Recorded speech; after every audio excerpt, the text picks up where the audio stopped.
ఈరోజు ఆంధ్రజ్యోతి, ఈనాడు పేపర్ 2 చూశాను. ఒకంత ఆశ్చర్యానికి లోనయ్యాను. ఎందుకంటే ప్రధానమంత్రి గారిని అమరావతి పునర్నిర్మాణ సభకి పిలుస్తున్నారు. అయితే అందులో మెయిన్ ఒక ఆహ్వాన పత్రికని డిజైన్ చేశారు. ఆ ఆహ్వాన పత్రికలో పవన్ కళ్యాణ్ గారు ఎక్కడో ఒక మూల, కింద నేను డిస్క్రిప్షన్ పెట్టినాను చూడండి, ఎక్కడో ఒక మూల పైన లోకేష్ గారితో పాటు పవన్ కళ్యాణ్ గారిని వేసినారు. యాక్చువల్గా ఇది ఒక ఇంత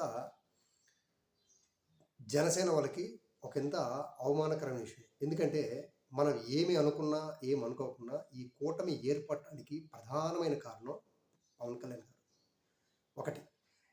రెండోది, గెలవడానికి 60% కాంట్రిబ్యూషను పవన్ కళ్యాణ్ గారిది.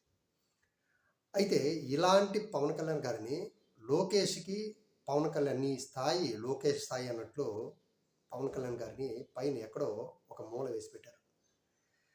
అయితే నేను ఇంతకుముందు వీడియోస్ ఎవరైనా ఫాలో అయ్యే వాళ్ళు తెలుసుంటుంది.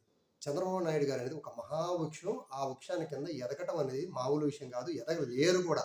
అంత పెద్ద నందమూరి తారక రామారావు గారి పిల్లలే ఎదగలేకపోయారు, ఈ పవన్ కళ్యాణ్ అంతా. అయితే ఇక్కడ